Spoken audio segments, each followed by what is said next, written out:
Ibadah raya pagi hari ini kita lakukan dengan pengakuan. Pertolongan kita datang dari Tuhan, pencipta langit dan bumi serta segala isinya. Tuhan setia.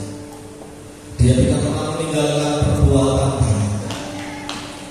Turunlah atas kita sekalian kasih karunia dan damai sejahtera dari Allah Bapa, Anak dan Roh Kudus pada ibadah raya pagi hari.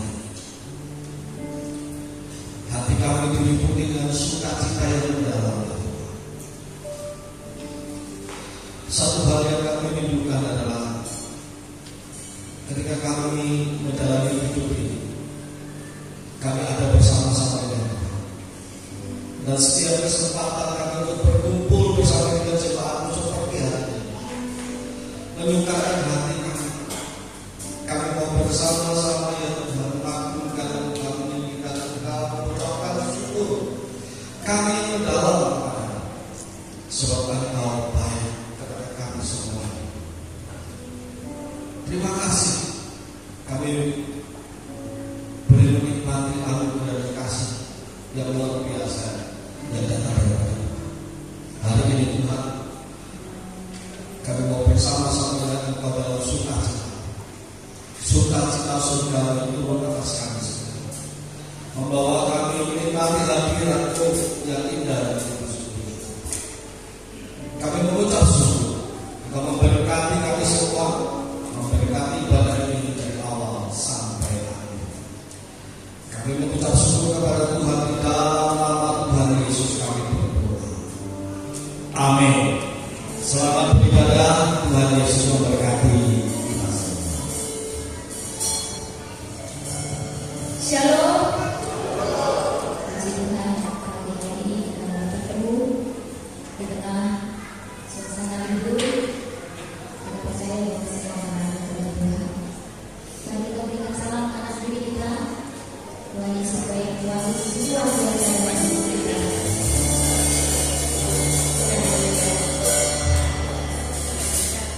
Haleluya. Kita percaya ada kuasa di dalam nama Tuhan Yesus. Amin. Kita percaya di dalam Yesus, nama yang berkuasa, nama di atas segala nama. Haleluya.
seluruh jemaat Tuhan yang datang di tempat ini untuk menikmati persekutuan dengan Engkau ya. Biarlah Tuhan menjamah hati kami lebih dalam dan menyatakan isi hati-Mu kepada kami melalui kebenaran firman yang akan kami baca dan renungkan. Oleh karena itu ya Tuhan, berkati hamba-Mu yang terbatas ini untuk menyampaikan kebenaran firman Tuhan. Biarlah isi hati Allah boleh dinyatakan kepada kami oleh tuntunan kuasa Roh Kudus. Dan kami sudah siap untuk mendengarkan firman. Berkatilah pemberitaan firman dari awal sampai akhir. Kami serahkan kehidupan kami untuk diarahkan kepada firman-Mu ya Tuhan. Dari awal sampai akhir Tuhan memberkati dan semuanya untuk kemuliaan bagi nama Tuhan. Kami bersyukur di dalam nama Tuhan Yesus Kristus. Haleluya. Amin. Silakan duduk Bapak Ibu yang dikasihi oleh Tuhan, para pelayan Tuhan yang biasa melayani pada hari ini. Mari kita akan merenungkan firman Tuhan sesuai dengan tema yang sudah diberikan untuk kita boleh bersama-sama merenungkannya pada pagi hari ini. Tema yang diberikan yaitu Barnabas, orang baik, penuh Roh Kudus dan iman. Barnabas, orang baik, penuh Roh Kudus dan iman. Mari kita buka di dalam Kisah Para Rasul pasal yang ke-11.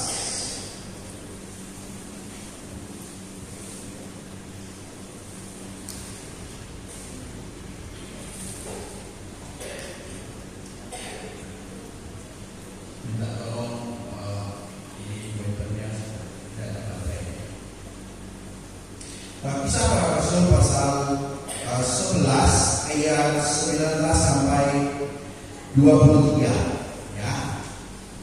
Saya akan membacakan di slide ada saya tampilkan di dalam terjemahan baru jilid yang kedua ayat 19 sampai ayat yang ke-24. Lembaga Alkitab Indonesia memberi judul Barnabas dan Saulus ke Antiokhia. Sudah tidak ada. Saya bacakan ayat 2 dari ayat 19. Mari kita perhatikan. Sementara itu saudara-saudara yang tersebar karena penganiayaan yang timbul sesudah Stefanus melakukan perjalanan sampai ke Fenisia, Siprus dan Antiokhia dan memberitakan Injil kepada orang Yahudi saja. Ayat 20.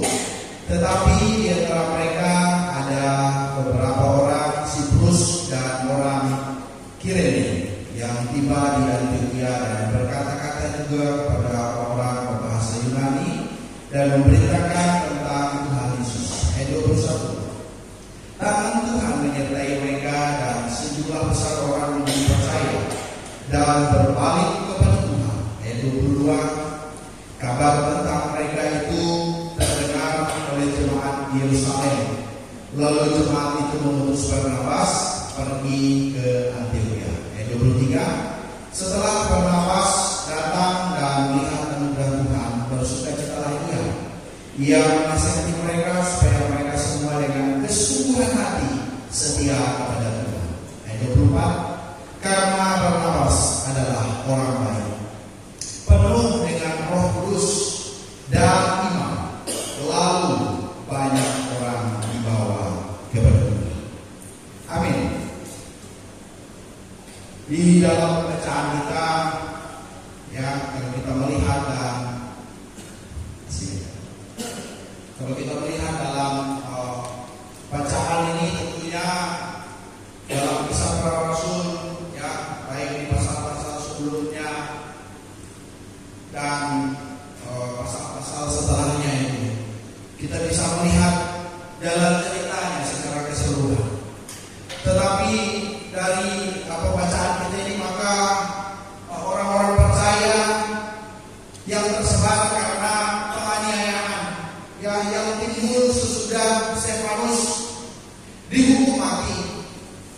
Jadi pembunuhan Stefanus membuat orang-orang Kristen itu menyebar, ya. Mereka tersebar dikatakan tadi sampai ke Fenisia, Siprus, yang Antioquia, ya. Jadi ini hanya gambar saja. Tersebarnya orang percaya dari Yerusalem itu ke Fenisia, ya, lalu ke Siprus, ya, lalu ke Antioquia yang ada di Syria, ya. Dan kita melihat bagaimana ketika mereka tersebar ke beberapa tempat itu, Injil juga tersebar ke beberapa tempat. Mereka dalam kesulitan, mereka tidak tinggal diam, tapi mereka juga memberitakan Injil. Dikatakan ada yang memberitakan Injil kepada orang Yahudi, tetapi ada juga beberapa orang Siprus dan orang Kirene yang tiba di Antioquia dan berkata-kata juga kepada orang-orang berbahasa Yunani dan memberitakan tentang Yesus. Maka kita melihat ayat ini tadi luar biasa, tangan Tuhan menyertai mereka. Tangan Tuhan menyertai mereka dan sejumlah besar orang ini dipercaya kepada Tuhan. Oleh sebab itu penganiayaan yang membuat orang percaya terserah. Namun yang luar biasa, Injil juga tersebar bersama mereka. Mereka memberitakan Injil kemana mereka melarikan diri. Ya, jadi pertumbuhan iman ada jiwa-jiwa baru, ya, secara khusus yang ada di Antioquia, di daerah Syria itu. Maka kabar itu didengar oleh jemaat di Yerusalem. Itulah sebabnya Barnabas diutus pergi ke Antioquia. Barnabas datang, dia melihat anugerah Allah yang luar biasa, yang membawa sukacita dalam hidupnya. Ketika dia melihat karya Allah di tengah-tengah tantangan itu, di tengah-tengah pergumulan itu, di tengah-tengah situasi yang sulit itu, dia melihat karya Allah yang luar biasa, anugerah Allah luar biasa, membawa sukacita bagi Barnabas yang diutus ke Antioquia, sehingga ia menasihati orang percaya. Ada juga yang tersebar itu, tapi ada juga yang baru percaya yang ada di Antioquia itu, sehingga dia menasihati mereka supaya mereka semua dengan kesungguhan hati setia kepada Tuhan. Dan hal tersebut dilanjutkan dalam penegasan tema kita, karena Barnabas adalah orang baik, ya, penuh dengan Roh Kudus dan iman. Jadi kalau kita melihat ayat yang ke-23 itu masih menggunakan kata koma, ya, masih menggunakan kata koma, ya, supaya mereka semua dengan kesungguhan hati setia kepada Tuhan, koma, lalu karena Barnabas adalah orang baik, penuh dengan Roh Kudus dan iman. Kemudian dikatakan lalu banyak orang dibawa kepada Tuhan. Luar biasa. Hari ini kembali kita mengingat tema bulan ini, ya, untuk kita merenungkan kembali di akhir bulan ini, yaitu beriman dan hidup dalam kepenuhan Roh Kudus. Beriman sepanjang bulan ini kita diarahkan, kita diajar untuk hidup beriman dan hidup dalam kepenuhan Roh Kudus. Hari ini kita belajar Barnabas, orang baik yang penuh, ya, dengan Roh Kudus, dan dikatakan dia penuh iman. Mari kita perhatikan dan kita boleh memaknainya dalam perjalanan hidup kita sebagai umat Tuhan. Yang pertama dikatakan tadi orang baik, ya, orang baik, dan dicatat di dalam Alkitab ini. Artinya memang sesuatu yang realita dari kehidupan Barnabas. Memang orang mengenal dia, dan penulis, ya, Lukas menulis, mencatat tentang kesaksian bagaimana Barnabas adalah orang baik, ya. Agak kos ini, ya, orang baik. Maka di dalam 23 setelah Barnabas datang dan melihat anugerah Allah, bersukacita ia menasihati mereka supaya mereka semua dengan kesungguhan hati setia kepada Tuhan karena Barnabas adalah orang baik. Jadi ada kaitannya juga dengan ayat 23 ya.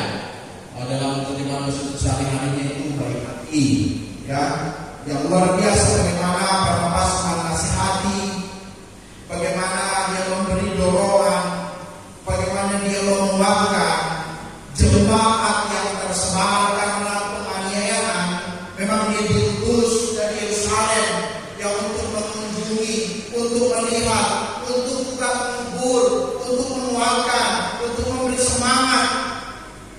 Tetapi sebelum hal itu pun sudah ada kebaikan yang dinyatakan, sebab dikatakan dia orang baik, ya, baik hatinya, nyata kebaikan hatinya, sehingga dia menasihati, mendorong supaya jemaat itu memiliki kesungguhan hati kepada Tuhan, kesungguhan hati kepada Tuhan.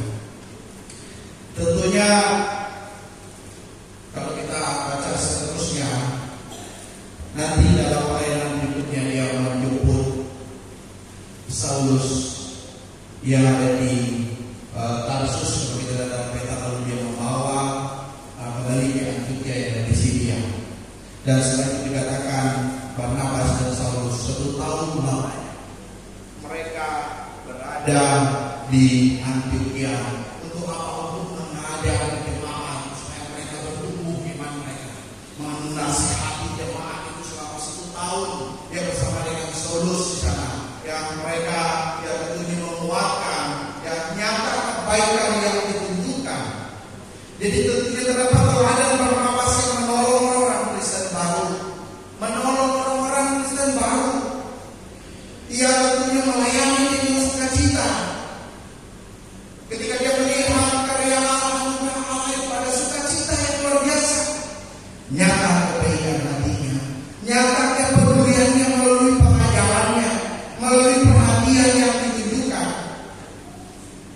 Jadi ketika terdapat orang-orang yang baru percaya, terdapat juga pemikiran dan sikap bagaimana menolong mereka bertumbuh dalam pengiringan mereka kepada Kristus. Jadi setiap umat tentunya mengambil bagian di dalamnya untuk memiliki kepedulian kepada orang-orang percaya, termasuk juga kepada orang-orang Kristen yang baru percaya kepada Tuhan, mereka yang baru mengenal Tuhan, untuk menolong, ya, membawa mereka bersama-sama untuk bertumbuh di dalam Tuhan. Dan itu juga bagian daripada kebaikan hati, dan tentunya banyak kebaikan-kebaikan hati yang lain yang bisa dinyatakan. Mungkin kita sekali mendengar tulisan daripada Philip yang di sini, ya, dunia akan lapar akan kasih Allah. Siapa yang melakukan tugas itu? Maka dikatakan untuk masuk itu kita dipanggil sebagai pembagi kasih Kristus, ya, pembagi kasih karunia Allah bagi dunia melalui Injil Yesus Kristus. Kalau kita hubungkan dengan bagaimana kehidupan orang percaya dalam kebaikan hati, biarlah kita yang juga bersama-sama dalam komunitas umat Tuhan nyata kebaikan hati kita, sebab kebaikan hati adalah juga bagian penting yang bukan disembunyikan tetapi untuk dinyatakan kepada saudara-saudara kita semua. Kalau kita melihat dalam kisah para Rasul pasal 4 ayat 36 sampai 37, ada satu bagian yang menyebutkan nama Barnabas. Demikian pula dengan Yusuf yang orang rasul-rasul disebut Barnabas, artinya anak penghiburan, seorang Lewi dari Siprus, orang Siprus ya. Dia menjual ladang miliknya lalu membawa uangnya itu dan meletakkan di depannya ke rasul-rasul. Saya memperhatikan di sini bagaimana Barnabas yang dikatakan di sana oleh rasul-rasul yang disebut Barnabas, artinya anak penghiburan. Dan tidak hanya disebut anak penghiburan, tetapi ada kebaikan hati, ada pemberian. Bagaimana dia menjual ladang miliknya lalu membawa uang itu dan meletakkannya di depan kaki rasul-rasul. Ada kepedulian, ya, ada sikap pengorbanan, ada sikap pemberian yang memang nyata. Oleh sebab itu kita belajar dari kehidupan Barnabas William ya, Wordsworth yang berkata bagian terpenting dalam kehidupan manusia ialah perbuatan kasih dan kebaikan. Walaupun itu kecil, tidak dikenal, tetapi perbuatan kasih, kebaikan itu juga adalah hal yang terbaik dari kehidupan kita sebagaimana pernyataan ini. Dan biarlah kita juga boleh menyatakan kebaikan, tetapi juga menyatakan perbuatan kasih, sebab kita sudah mengalami kebaikan Tuhan, kita sudah mengalami kasih Tuhan, dan kita boleh menyatakan kebaikan dan kasih kepada banyak orang. Dan yang kedua, ya dikatakan sana penuh dengan Roh Kudus. Penuh dengan Roh Kudus, ayatnya sama, karena Barnabas adalah orang baik penuh dengan Roh Kudus dan iman, lalu banyak orang dibawa kepada Tuhan. Jadi Barnabas penuh dengan Roh Kudus atau dikuasai Roh Allah dalam bahasa Indonesia sehari-harinya, yang dipenuhi oleh Roh Kudus, yang memang sama dengan tujuan daripada tema tahunan kita yang Roh Kudus pimpinlah kami. Bagaimana kita mau mengizinkan Roh Kudus memimpin, menguasai, sehingga mengarahkan kehidupan kita. Oleh sebab itu, kalau kita melihat ada satu contoh ya, bagaimana kehidupan dan pelayanan Barnabas, dia dipimpin Roh Kudus, dia pergi sesuai dengan apa yang disuruh Roh Kudus memimpin hidupnya. Dan nanti kalau kita lihat ke depannya itu dalam pasal-pasal selanjutnya, Barnabas dan Saulus diutus ya dalam pelayanan itu. Dan luar biasa memang bagaimana Roh Kudus menyertai, bagaimana Roh Kudus menuntun langkah mereka. Maka dalam kisah para rasul 17 ayat 4 ya, kisah para rasul 17 ayat 4 saya dikatakan, oleh karena disuruh Roh Kudus, Barnabas dan Saulus berangkat ke Seleukia, dan dari situ mereka berlayar ke Siprus. Oleh karena disuruh Roh Kudus, memang Roh Kudus yang memimpin hamba-hambanya yang luar biasa, yang mengarahkan langkah mereka, yang menuntun mereka. Oleh sebab itulah, betullah ayat ini dikatakan Barnabas penuh dengan Roh Kudus. Karena apa? Karena Roh Kuduslah yang memimpin hidupnya, yang menguasai hidupnya. Demikian juga dengan Paulus yang masih disebut Saulus sebelum berubah menjadi namanya Paulus. Antioquia di Syria, disitulah orang-orang percaya untuk pertama kalinya disebut Kristen. Itu ada di dalam pasal 11 ayat 26. Disitulah pertama kali yang orang-orang percaya itu disebut yang Kristen. Mereka adalah orang-orang milik Kristus. Padahal kalau kita tahu, gereja yang baru yang ada di Antioquia Syria bukan hanya ada orang Yahudi, tetapi ada orang-orang Yunani, bangsa-bangsa lain. Tetapi satu hal yang sama mereka miliki itu adalah Kristus. Sekalipun berbeda bangsa dan sukunya, tetapi yang mempersatukan mereka, yang sama-sama mereka memiliki, yaitu Kristus. Itulah sebabnya kita bersyukur kasih Kristus mengatasi semua perbedaan dan menyatukan semua bangsa. Tidak ada perbedaan, semuanya menjadi umat Tuhan, menjadi keluarga Tuhan, menjadi bagian daripada yang tubuh Kristus. Kita bersyukur. Dan penekanan yang luar biasa dalam bagian ini, bagaimana Barnabas hidup dipimpin oleh Roh Kudus. Situasi dia ketika yang merupakan pusat penyembahan bagi berbagai agama kafir pada waktu itu, yang di dalamnya itu terdapat kedusilan seksual, yang di dalamnya itu terdapat bentuk kejahatan lainnya yang umum, yang bagi agama-agama kafir itu dinyatakan, ditunjukkan pada waktu itu. Itulah sebabnya orang percaya di tengah tantangan kehidupan keduniawian yang merajalela pada waktu itu. Mereka berbeda, mereka tidak serupa dengan kehidupan keduniawian, tetapi kehidupan orang percaya yang bertumbuh itu, mereka hidup dalam pimpinan Roh Kudus. Mereka dikuasai dan dipenuhi oleh Roh Kudus, sebagaimana Barnabas, sebagaimana Saulus yang mengizinkan Roh Kudus memimpin kehidupan mereka. Artinya apa? Memiliki ketaatan pada kehendak Allah. Makna yang tersirat yang bisa kita renungkan juga adalah hidup dalam kebenaran firman.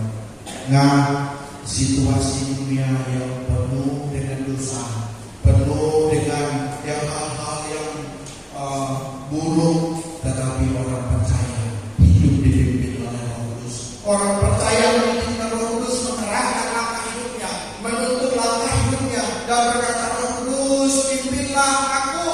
Ya, aku mau diarahkan, aku mau dituntun dalam kebenaran firman. Mari kita renungkan.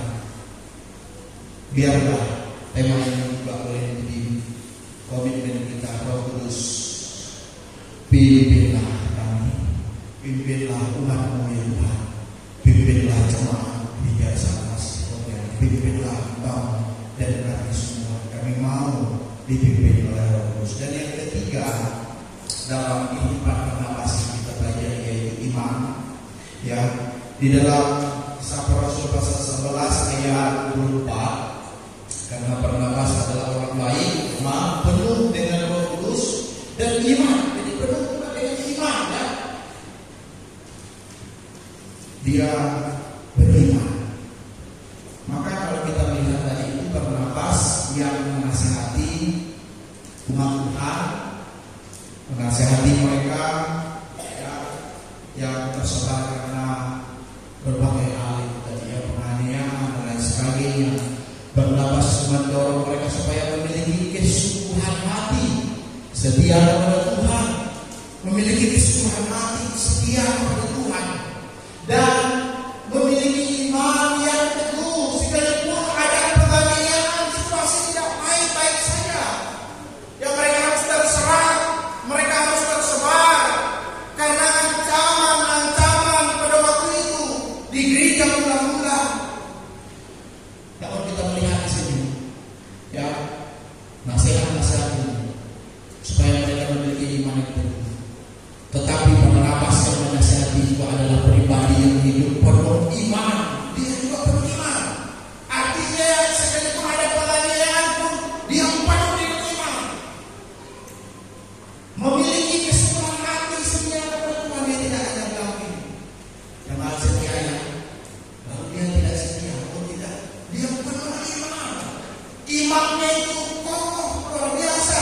Kalau dikatakan dia penuh iman itu, artinya dia penuh hidupinya. Untuk apa? Untuk di tengah-tengah penganiayaan sekalipun, di tengah-tengah kesulitan sekalipun, dia mau tetap memiliki kesungguhan hati untuk setia kepada Tuhan, memiliki iman yang teguh. Banyak contoh yang kita bisa lihat, ya, iman yang kuat dan nyata dalam kehidupan Barnabas. Misalnya ini pasal-pasal berikutnya, ya, dalam pelayanan dia dengan Saulus, ya, dan kita bisa baca nanti yang luar biasa di dalam Kisah Para Rasul 13 ayat 50, iman yang teguh sekalipun terdapat tantangan penganiayaan. Pasal 13 ayat 50 di sana dikatakan, namun orang-orang Yahudi menghasut perempuan-perempuan terkemuka yang takut akan Allah dan pembesar-pembesar di kota itu. Mereka menimbulkan penganiayaan atas Paulus dan Barnabas dan mengusir mereka dari daerah itu. Nanti dalam pelayanannya terbang itu luar biasa, tantangannya itu tidak mudah itu. Ada penganiayaan sebagaimana jemaat yang terserah, mereka yang terserah ke Fenisia, ya, ke Siprus, mereka yang terserah ke Antioquia. Demikian juga nanti dalam perjalanan pelayanan Barnabas ada penganiayaan juga, tetapi kita melihat bagaimana dia penuh iman. Jadi Barnabas ini memiliki iman yang teguh, ya, sekalipun terdapat tantangan penganiayaan, termasuk di dalamnya tadi ada nasihat supaya jemaat itu memiliki kesungguhan hati setia kepada Tuhan, memiliki kesungguhan hati setia kepada Tuhan. Lalu kalau kita baca di dalam Kisah Para Rasul 14 ayat 22, ya, bertekun dalam iman dan untuk masuk ke dalam kerajaan Allah kita masih mengalami banyak sengsara. Saya bacakan di dalam Kisah Para Rasul 14 ayat 22, ya, demikianlah firman Tuhan. Di sana mereka menguatkan hati murid-murid dan menasihati mereka supaya bertekun dalam iman. Jadi dinasihati jemaat itu bertekun dalam imannya. Dan aku mengatakan bahwa untuk masuk ke dalam kerajaan Allah kita harus mengalami banyak sengsara. Ya, jadi ketika ada kesengsaraan karena iman itu, tetaplah memiliki iman yang teguh. Janganlah meninggalkan iman itu. Janganlah meninggalkan Yesus yang adalah kekasih jiwa kita. Janganlah meninggalkan keyakinan kita. Karena apapun juga, biarlah seperti pujian yang kita suka nyanyi itu, sekali Yesus selamanya Yesus itu luar biasa. Once Jesus, forever Jesus, ya. Jadi sekali Yesus, selamanya Yesus. Sekalipun ada masa-masa sukar, ada tantangan, ada persoalan, masalah dalam pelayanan, ya masalah dalam keluarga, dalam pekerjaan, dalam kondisi tubuh yang lemah, ketika mungkin kita mengalami sakit dan mungkin sakit itu belum sembuh, dalam pergumulan-pergumulan yang panjang, ada kalanya orang berkata sulit sekali dalam mengiring Tuhan, ada tantangannya. Tetapi hari ini kita belajar, biarlah kita bertekun dalam iman, biarlah kita memiliki iman yang teguh, dan kita tahu bahwa Roh Kudus yang menuntun Barnabas yang juga menolong dia, yang juga menguatkan demikian juga kita tahu bahwa Roh Kudus yang mencurahkan, menyertai kita. Kita tidak dibiarkan sendiri, ada Tuhan bersama dengan kita, tetapi kita mau menyerahkan hidup kita untuk dipimpin oleh-Nya. Bapak Ibu yang dikasihi Tuhan, kita baca di dalam ayat yang ke-24 tadi demikian dikatakan. Karena Barnabas, puji Tuhan, ya, tetap fokus ya. Karena Barnabas adalah orang baik, ayat 24, penuh dengan Roh Kudus dan iman, lalu banyak orang dibawa kepada Tuhan.